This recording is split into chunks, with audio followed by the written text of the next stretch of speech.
സുവിശേഷത്തിൻ ദീപതെളിച്ചം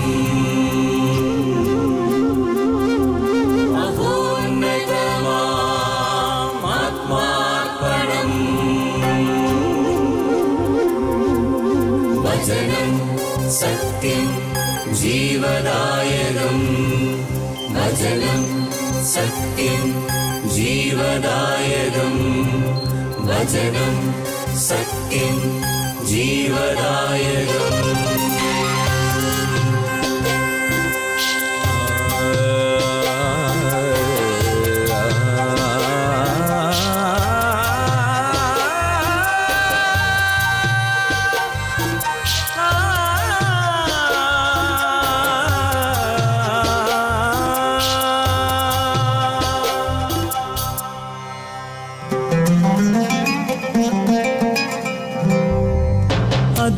അധ്വാനിപ്പവർത്തൻ സിരകളിലൊഴുകും ജീവൻ പകരും ദിവ്യഭോജനം അധ്വാനിപ്പവർത്തൻ സിരകളിലൊഴുകും ജീവൻ പകരും ദിവ്യഭോജനം അതിരുകൾ ഭേദിക്കും സ്നേഹത്തിൻ രശ്മികൾ ഞങ്ങളെ ഉണർത്തുന്ന പുതിയ പ്രഭാതം അതിരുകൾ ഭേദിക്കും സ്നേഹത്തിൻ രശ്മികൾ ഞങ്ങളെ ഉണർത്തുന്ന പുതിയ പ്രഭാതം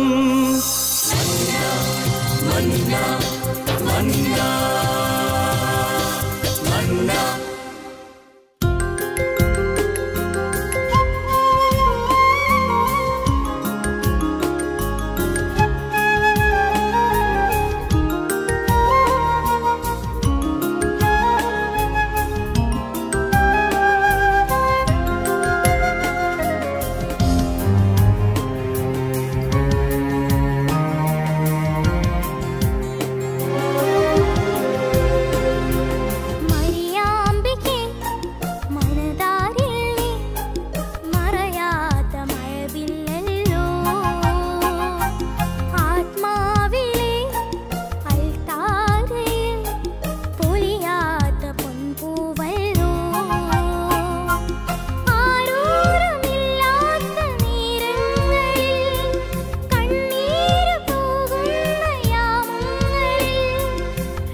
സ്വർഗീയ കനിനീ കൈകൂപ്പിനിൽ പോയി അമ്മി തേച്ചോറും സ്വർഗീയ കനിനീ മരിയാമ്പിക്ക് മനതാരിലെ മറയാത്ത മഴവില്ലല്ലോ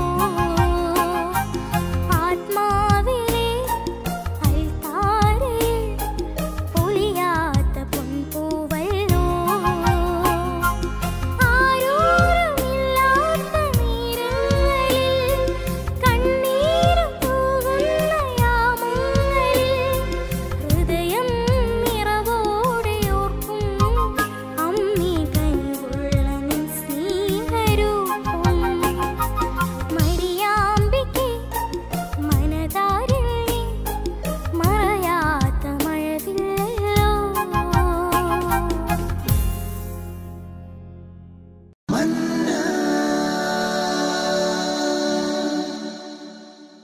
പ്രൈസ് ദ ലോർഡ്. ഹല്ലേലൂയ. വിശുദ്ധ മത്തായിയുടെ സുവിശേഷം 5-ാം അധ്യായം 8-ാമത്തെ വാക്യം, ആരാണ് ഭാഗ്യവാൻ, ആരാണ് ദൈവത്തെ കാണുക?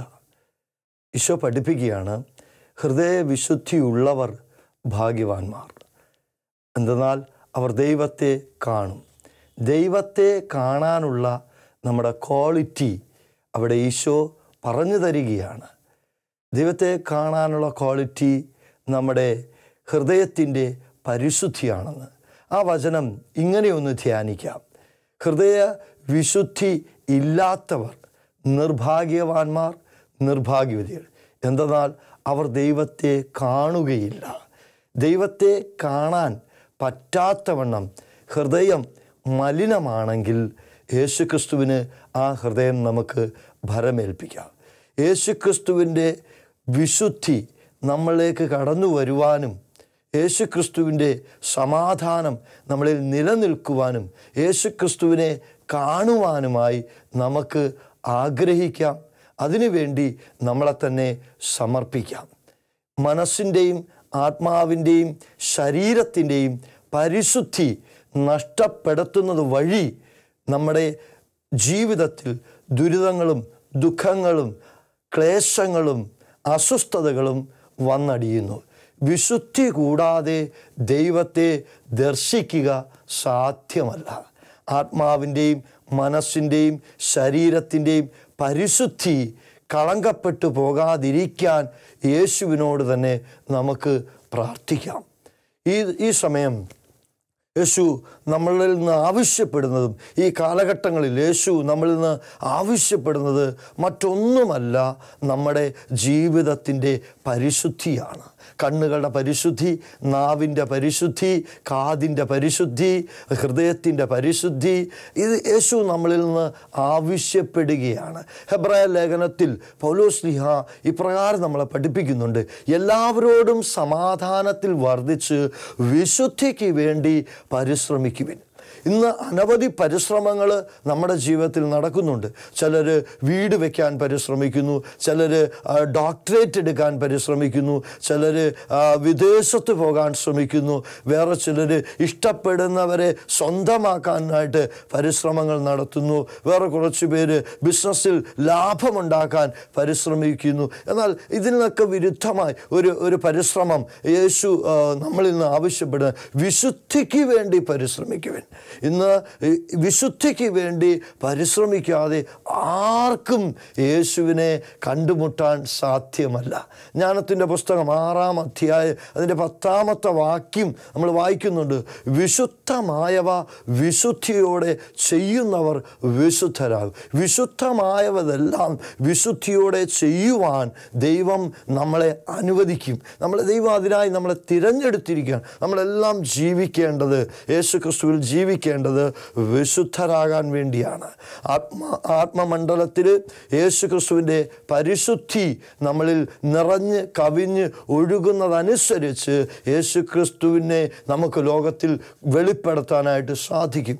യേശുക്രിസ്തുവിൻ്റെ പരിശുദ്ധി പരിശുദ്ധി നമ്മുടെ ഉള്ളിൽ ഇല്ലാത്തത് കൊണ്ട് തന്നെ നമ്മൾ എല്ലാവരിലും വലിയ നിരാശയും വലിയ ദുഃഖവും വലിയ ഭയവും വേട്ടയാടുന്നു. യേശുക്രിസ്തുവിൻ്റെ പരിശുദ്ധി സ്വന്തമാക്കിയ അനവധി വിശുദ്ധർ നമ്മുടെ ഇടയിലുണ്ട്. അമ്മ ത്രേസ്യ എന്ന് പറയുന്ന ഒരു വിശുദ്ധ, സ്പെയിനിലെ അമ്മ ത്രേസ്യ യേശുക്രിസ്തുവിന് വേണ്ടി ജീവിതം ബലിയായി കൊടുത്തത്, യേശുക്രിസ്തുവിനോട് ഏറ്റവും അടുത്ത് നിന്ന് യേശുവിനെ സ്നേഹിക്കുകയും ഹൃദയം ശുദ്ധമാക്കി സൂക്ഷിക്കുകയും ചെയ്ത ഒരു വിശുദ്ധയാണ്. അമ്മ ത്രേസ്യയുടെ ഒരു കുഞ്ഞ് അനുഭവം. ഒരിക്കൽ അമ്മ ത്രേസ്യ പ്രാർത്ഥിക്കുവാൻ വേണ്ടി ചാപ്പലിലേക്ക് കയറിപ്പോകുമ്പോൾ ചാപ്പലിൽ നിന്ന് ഒരു കൊച്ചു ബാലൻ ഇറങ്ങി വരികയാണ്. അമ്മ ത്രേസ്യ നോക്കി, ഇതാ ഈ സന്ധ്യാസമയത്ത് ഇവിടെ ആരാണ് ഈ ശിശുവായിട്ട് വരാൻ, ആരാണ് ഈ ബാലനോട് അമ്മ ത്രേസ്യ ചോദിച്ചു, കുഞ്ഞെ നീ ആരാണ്, നിൻ്റെ പേരെന്താണ്? ഉടനെ ഈ ബാലൻ ചോദിക്കുകയാണ്, സിസ്റ്ററിൻ്റെ പേരെന്താണ്? ഉടനെ സിസ്റ്റർ പറയുകയാണ്, ഞാൻ ഈശോയുടെ ത്രേസ്യ. ഉടനെ ഈ കൊച്ചു പറയാണ്, ഞാൻ ത്രേസ്യയുടെ യേശു.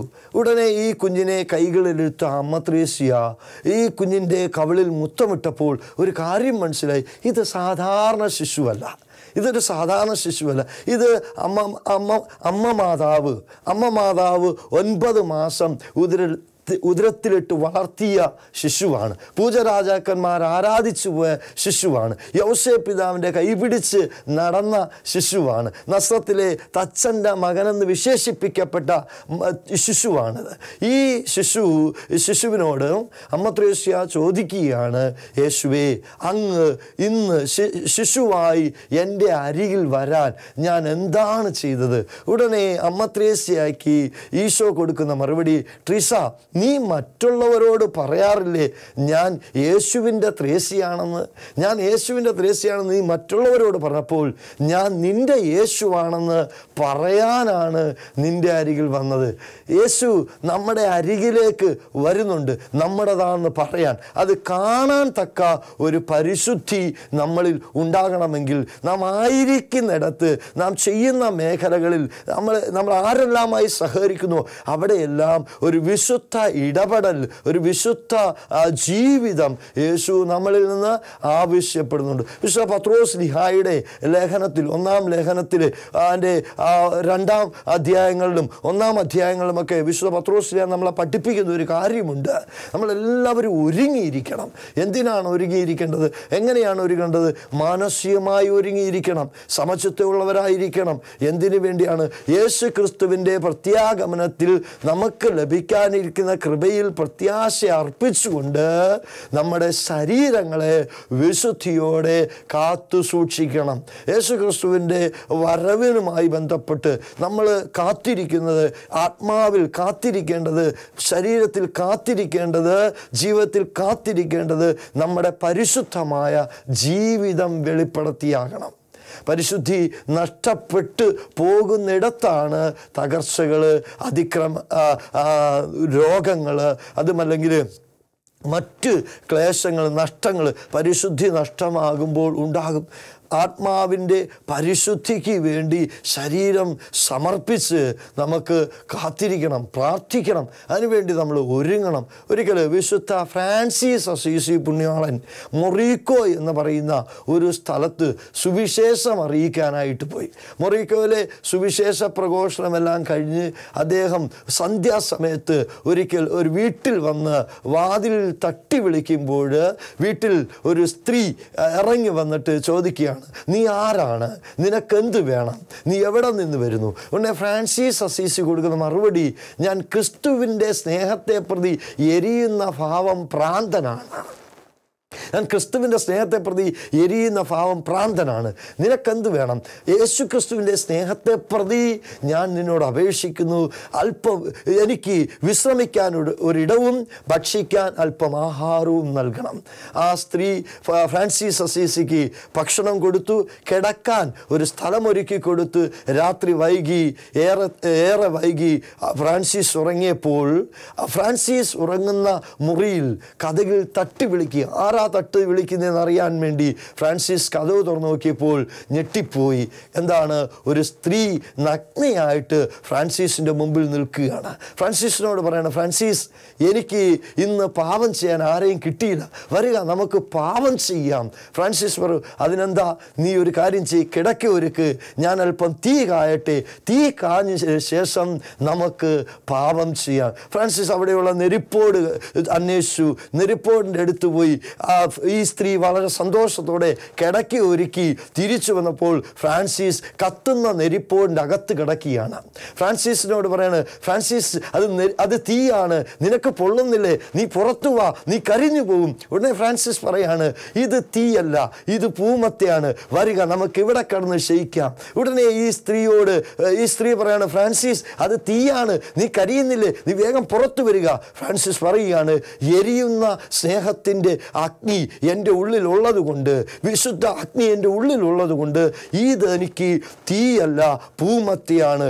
ആ എൻ്റെ ഉള്ളിലെരിയുന്ന വിശുദ്ധിയുടെ അഗ്നിയെ പ്രതി ഞാൻ നിന്നോട് ആജ്ഞാപിക്കുന്നു, വസ്ത്രം ധരിച്ച് തിരിച്ചു വരാതെ ഫ്രാൻസിസ് ഇവിടെ നിന്ന് എഴുന്നേൽക്കുകയില്ല. ആ സ്ത്രീ പോയി വസ്ത്രം ധരിച്ച് ആ രാത്രി മുഴുവനും ആ സ്ത്രീയോട് ഫ്രാൻസിസ് തൻ്റെ യേശു അനുഭവം പങ്കിടുകയും യേശുവിൻ്റെ സ്നേഹവും പരിശുദ്ധിയും അവൾ പകർന്നു കൊടുക്കുകയും ചെയ്തു. പിറ്റേന്ന് പ്രഭാതത്തിൽ ഫ്രാൻസിസിനോടൊപ്പം ക്ലാര മഠത്തിലേക്ക് ആ സ്ത്രീയും നടന്നു പോയെന്ന് ഒരു പാരമ്പര്യം പറയുന്നു. പ്രിയപ്പെട്ടവരെ, യേശു ക്രിസ്തുവിനോടുള്ള സ്നേഹവും യേശു ക്രിസ്തുവിനോടുള്ള ദാഹവും യേശു ക്രിസ്തുവിനോടുള്ള മോഹവും യേശു ക്രിസ്തുവിനോടുള്ള ാണ് ലോകത്തിലോടുള്ള വിരക്തി നമ്മളിൽ കൊണ്ടുവരുന്നത്. നാം എത്രത്തോളം യേശു ക്രിസ്തുവിനെ സ്നേഹിക്കുന്നുവോ, നാം എത്രത്തോളം യേശു ക്രിസ്തുവിൽ ആശ്രയിക്കുന്നുവോ, നാം എത്രത്തോളം യേശു ക്രിസ്തുവിൽ വിശ്വസിക്കുന്നുവോ, നാം എത്രത്തോളം യേശു ക്രിസ്തുവിനെ ഉള്ളിലിരുത്താൻ കാംക്ഷിക്കുന്നുവോ, അതനുസരിച്ച് നമ്മുടെ ജീവിതത്തിൽ പരിശുദ്ധി വെളിപ്പെടുക തന്നെ ചെയ്യും. റോമാലേഖനം നമ്മളെ ഇപ്രകാരം പഠിപ്പിക്കുന്നു, നിങ്ങളുടെ ശരീരങ്ങളെ വിശുദ്ധവും ദൈവത്തിന് പ്രീതികരമായ സജീവ ബലിയർപ്പിക്കണം. ഇതായിരിക്കണം നിങ്ങളുടെ യഥാർത്ഥമായ ആരാധന. നിങ്ങൾ ഈ ലോകത്തിന് അനുരൂപരാകരുത്. ഈ ലോകത്തിന് അനുരൂപരാകുന്ന നമ്മുടെ ശരീരത്തിൽ പരിശുദ്ധി നഷ്ടപ്പെടുന്നു. ഈ ലോകത്തിൽ അനുരൂപരാകാൻ കൊതിക്കുന്നവരുടെ മേൽ ദൈവത്തിൻ്റെ വിശുദ്ധി വെളിപ്പെടുന്നില്ല. ദൈവത്തെ പ്രസാദിപ്പിക്കാൻ, ദൈവത്തെ കാണാൻ, ദൈവത്തിൽ സന്തോഷം കണ്ടെത്താൻ, ദൈവത്തിൽ സമാധാനം കണ്ടെത്താൻ നാം നമ്മെ തന്നെ വിശുദ്ധിയിലേക്ക് സമർപ്പിക്കേണ്ട കാലം അതിക്രമിച്ചിരിക്കുന്നു. നിരവധി ജീവിതങ്ങൾ പാപത്തിൻ്റെ കുഴിയിൽ കിടന്നുലയുമ്പോൾ ഒരു പറ്റം ആൾക്കാർ വിശുദ്ധിക്ക് വേണ്ടി യത്നിക്കുന്നുണ്ടെന്ന് നമ്മൾ മറന്നു പോകരുത്. നമ്മുടെയൊക്കെ ജീവിതത്തിൽ, നമ്മുടെയൊക്കെ കുടുംബത്തിൽ, നമ്മുടെയൊക്കെ ഭവനത്തിൽ, നമ്മുടെയൊക്കെ കുഞ്ഞുങ്ങളിൽ, നമ്മുടെയൊക്കെ പ്രിയപ്പെട്ടവരിൽ ദൈവത്തിൻ്റെ പരിശുദ്ധി വളരുവാൻ, നിറയുവാൻ, ഒഴുകുവാൻ നാം പ്രാർത്ഥിക്കേണ്ടിയിരിക്കുന്നു. ഇന്ന് എവിടെ നോക്കിയാലും അശുദ്ധി പെരുകുന്ന ഈ കാലഘട്ടത്തിൽ വിശുദ്ധിക്ക് വലിയ പ്രാധാന്യമൊന്നും കൽപ്പിക്കാത്ത ഈ കാലഘട്ടത്തിൽ പല വിശുദ്ധരും നമ്മളോട് ആഹ്വാനം ചെയ്യുന്നു, നമ്മുടെ ജീവിതം വിശുദ്ധിയിലേക്ക് സമർപ്പിക്കുവാനാണ്. വിശുദ്ധരെ എന്നും ലോകവും ദൈവവും മാനിക്കുന്നു. വിശുദ്ധരെ എന്നും സ്വർഗം മാനിക്കുന്നു. വിശുദ്ധരാകാൻ വിളിക്കപ്പെട്ടവരാണ് നാം എന്ന് തിരിച്ചറിയുകയും അതിനുവേണ്ടി നാം കൊതിക്കുകയും ചെയ്യണം. പ്രിയപ്പെട്ടവരെ, യേശു ക്രിസ്തുവിൽ അടങ്ങിയിരിക്കുന്ന പരിശുദ്ധി അത് നമുക്ക് അവകാശപ്പെട്ട പാപത്തിൻ്റെ പന്നിക്കുഴിയിൽ കിടക്കാൻ വേണ്ടി മാത്രമല്ല ദൈവം നമ്മളെ വിളിച്ചത്. പന്നിക്കുഴിയിൽ നിന്ന് എഴുന്നേൽക്കുവാനും അപ്പൻ്റെ ഭവനത്തിൽ ചെന്ന് വിരുന്ന് ആസ്വദിക്കുവാനും കൂടിയാണ് ദൈവം നമ്മളെ ക്ഷണിക്കുന്നത്. പ്രിയപ്പെട്ടവരെ, ഈ ലോകത്തിൻ്റെ മോഹങ്ങൾ ഒരു പരിധി വരെ നമ്മളെ കണ്ണുനീരിലും ആകുലതയിലും നിരാശയിലും എത്തിക്കുമ്പോൾ ദൈവത്തോടുള്ള അടുപ്പവും ദൈവത്തിന് വേണ്ടി ജീവിക്കാനുള്ള നമ്മുടെ കൊതിയും ദൈവത്തിന് വേണ്ടി നിലകൊള്ളാനുള്ള നമ്മുടെ മോഹവും പ്രിയപ്പെട്ടവരെ നമ്മുടെ ആത്മാവിനെ രക്ഷിക്കും. നമ്മുടെ ആത്മാവിനെ രക്ഷിക്കാൻ തക്കവണ്ണം ഒരു പരിശുദ്ധിക്ക് വേണ്ടി നമുക്ക് പരിശ്രമിക്കാം. വിശുദ്ധരുടെ ജീവിതം നമ്മളെ പഠിപ്പിക്കുന്നുണ്ട്. ഒരുപാട് വിശുദ്ധരുടെ ജീവിതം അവരെ വിശുദ്ധിയിലേക്ക് കടന്നുപോയ മാർഗങ്ങൾ, മേഖലകൾ ഒക്കെ നമ്മളെ പഠിപ്പിക്കുന്നുണ്ട്. കർത്താവിൻ്റെ സഭയിൽ വിശുദ്ധരായി നിലകൊള്ളാൻ ദൈവം നമ്മളെ അഭിഷേകം ചെയ്യണം. അതിനുവേണ്ടി നമുക്ക് പ്രാർത്ഥിക്കണം. കർത്താവേ, ഞങ്ങളുടെ മനസ്സിലും ശരീരത്തിലും ആത്മാവിലുമൊക്കെ നിൻ്റെ പരിശുദ്ധി നൽകണമേ.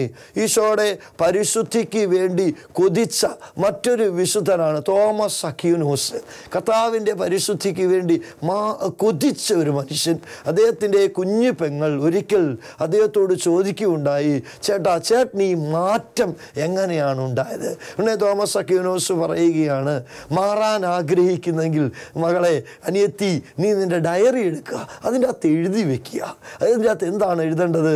1 ആഗ്രഹിക്കുക, 2 ആഗ്രഹിക്കുക, 3 ആഗ്രഹിക്കുക.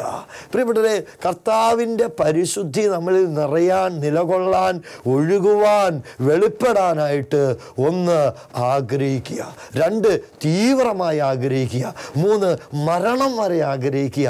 അപ്രകാരം ഈശോയുടെ പരിശുദ്ധിക്ക് വേണ്ടി നമുക്ക് നമ്മളെ തന്നെ സ്വയം സമർപ്പിക്കാം. ഈ ലോകത്തിൻ്റെ എല്ലാവിധ മോഹങ്ങളെയും ഉപേക്ഷിക്കുവാൻ, വെറുക്കുവാൻ, എല്ലാവിധ ദുർമോഹങ്ങളെയും നമ്മൾ യേശു ക്രിസ്തുവിൻ്റെ പരിശുദ്ധിയെ പ്രതി എതിർക്കുവാനുള്ള ഒരു മനോധൈര്യം നമ്മളിൽ ഉണ്ടാക്കിയെടുക്കാം. ബൈബിൾ വചനം വീണ്ടും നമ്മളെ ഓർമ്മപ്പെടുത്തുകയാണ്, ദൈവം പരിശുദ്ധനാണ്. ദൈവം പരിശുദ്ധനാണ്. നമ്മളെ പരിശുദ്ധിയിലേക്കാണ് വിളിച്ചിരിക്കുന്നത്. നിങ്ങളുടെ ദൈവം പരിശുദ്ധനായിരിക്കുന്നത് പോലെ നിങ്ങളും പരിശുദ്ധരായിരിക്കണം. അശുദ്ധമായവയെല്ലാം ഉപേക്ഷിക്കുവാനും വിശുദ്ധമായവ കണ്ടെത്താനും നമ്മുടെ ആത്മാവിനെ നമുക്ക് യേശുവിന് സമർപ്പിക്കാം. നമ്മുടെ ഹൃദയത്തെ യേശുവിന് സമർപ്പിക്കാം. നമ്മുടെ ജീവിതത്തെ യേശുവിന് സമർപ്പിക്കാം. അശുദ്ധമായത് ഏവയെല്ലാമാണെന്ന് മർക്കോസിൻ്റെ സുവിശേഷത്തിൽ വ്യക്തമായി നമ്മളെ പഠിപ്പിക്കുന്നുണ്ട്. വിശുദ്ധ ശ്ലീഹ നമ്മളെ പഠിപ്പിക്കുകയാണ്, മർക്കോസ് നമ്മളെ പഠിപ്പിക്കുകയാണ്, ഒരുവൻ്റെ ഹൃദയത്തിൽ നിന്നാണ്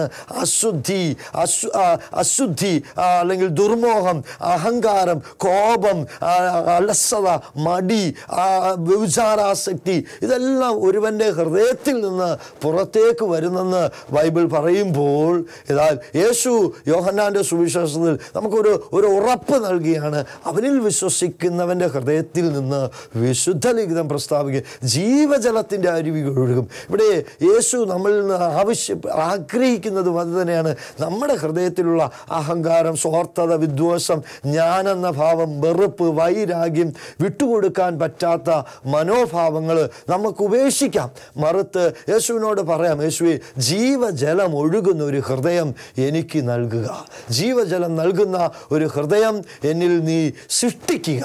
ഈ പ്രിയപ്പെട്ടവരെ, ഒരിക്കൽ അമ്മ ത്രേസ്യ രാത്രിയുടെ യാമത്തിൽ ഈ ക്രൂശിതനെ കെട്ടിപ്പിടിച്ചിട്ട് കരയുകയാണ്. അമ്മ ത്രേസ്യ കരയുന്നത് ഇതാണ്, ഈശോയെ, മടുത്തു, ട്രീസ മരിക്കണം, നീ ജനിക്കണം. ഈശോയെ, മുഷിഞ്ഞ് നാറുന്ന, അഹങ്കാരമുള്ള, കോപമുള്ള, വിദ്വേഷമുള്ള, ജഡിക മോഹങ്ങളുള്ള ട്രീസയുടെ ഹൃദയം നീ എടുത്തുകൊള്ളുക. ജീവജലമൊഴുകുന്ന നിന്റെ ഹൃദയം എനിക്ക് തരിക. ട്രീസയുടെ ഈ കരച്ചിലിന് മുമ്പിൽ ഈശോ കുരിശിൽ പ്രത്യക്ഷപ്പെട്ടത്രേ. എന്നിട്ട് പറയുകയാണ്, ട്രീസ, നീ നിന്റെ ഡയറി എടുക്ക്, അതിൻ്റെ അകത്ത് എഴുതി വെക്കി, എനിക്ക് വേണ്ടി ദാഹിച്ച നിന്റെ ഹൃദയം ലോകാവസാനത്തോളം അഴുകിപ്പോകുകയില്ല. യേശുക്രിസ്തുവിന് വേണ്ടി ദാഹിക്കുന്ന ഹൃദയം അഴുകിപ്പോകത്തില്ലെന്ന അടയാളം ഇന്നും സ്പെയിനിൽ അമ്മ ത്രേസ്യയുടെ ഹൃദയം അഴുകാതിരിപ്പുണ്ടെന്ന്. യേശുവിൽ പ്രിയപ്പെട്ടവരെ, നമ്മുടെ ഹൃദയം ഇക്കാലമെല്ലാം ജീവിച്ചിട്ട് ആർക്ക് വേണ്ടിയാണ് ദാഹിച്ചത്? എന്തിനു വേണ്ടിയാണ് ദാഹിച്ചത്? പൊന്നിനു വേണ്ടിയോ, പണത്തിന് വേണ്ടിയോ, മണ്ണിന് വേണ്ടിയോ, മാംസത്തിന് വേണ്ടിയോ ആണ് നാം ദാഹിക്കുന്നതെങ്കിൽ തീർച്ചയായും ഈശോയുടെ ജീവജലം നമ്മളിൽ ഒഴുകുകയില്ല, നമ്മുടെ ഹൃദയം അഴുകും. എന്നാൽ ഈശോയാണ് നാം ആഗ്രഹിക്കുന്നതെങ്കിൽ, ഒരു വിശുദ്ധ ജീവിതമാണ് നാം ആഗ്രഹിക്കുന്നതെങ്കിൽ, നമുക്ക് നമ്മുടെ ഹൃദയങ്ങളെ ഈശോയ്ക്ക് വരമേൽപ്പിക്കാം. ഈശോയോട് പറയാം, ഈശോയെ, എൻ്റെ ഹൃദയത്തിൽ നീ വന്ന് വസിക്കണമേ, എൻ്റെ ഹൃദയത്തിൽ നീ രാജാവായി നിലകൊള്ളണമേ. അങ്ങനെ എൻ്റെ ഹൃദയം നിൻ്റെ വാസസ്ഥലമാകുകയും പരിശുദ്ധമാകുകയും തീരട്ടെ. യേശുവിന് വേണ്ടി നമ്മുടെ ഹൃദയങ്ങൾ സമർപ്പിച്ച് നമുക്ക് പ്രാർത്ഥിക്കാം. യേശുവേ, ഞങ്ങളുടെ ഹൃദയം അങ്ങേക്ക് നൽകുന്നു. മത്തായി ഞങ്ങളെ പഠിപ്പിച്ചതുപോലെ ഹൃദയ വിശുദ്ധി ഉള്ളവർ ഭാഗ്യവാന്മാർ. ഈശോയെ, ഞങ്ങളുടെ ഹൃദയം അങ്ങേക്ക് നൽകുന്നു. അങ്ങ് ഞങ്ങളുടെ ഹൃദയത്തിൽ വന്ന് പരിശുദ്ധി കൊണ്ട് ഞങ്ങളെ നിറയ്ക്കണമേ. ആമേൻ. കുരിശ് രക്ഷയുടെ അടയാളമാണ്. സ്നേഹത്തിൻ്റെയും പങ്കുവെക്കലിൻ്റെയും മഹത്തായ അനുഭവം. ആ വലിയ രക്ഷയുടെ സാന്നിധ്യം നമ്മുടെ ജീവിതത്തെ സമ്പൂർണ്ണമാക്കട്ടെ. ഏവർക്കും ക്രിസ്തു സ്നേഹവും സമാധാനവും നേരുന്നു. പ്രാർത്ഥനയും നമുക്ക് പരസ്പരം ഓർമ്മിക്കാം. നിങ്ങളുടെ അഭിപ്രായങ്ങളും നിർദ്ദേശങ്ങളും ഞങ്ങളെ അറിയിക്കാൻ മറക്കരുത്. eldroyvision.uae@gmail.com.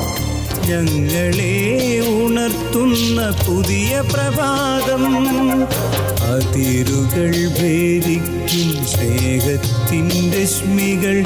ഞങ്ങളെ ഉണർത്തുന്ന പുതിയ പ്രഭാതം. മന്ന മന്ന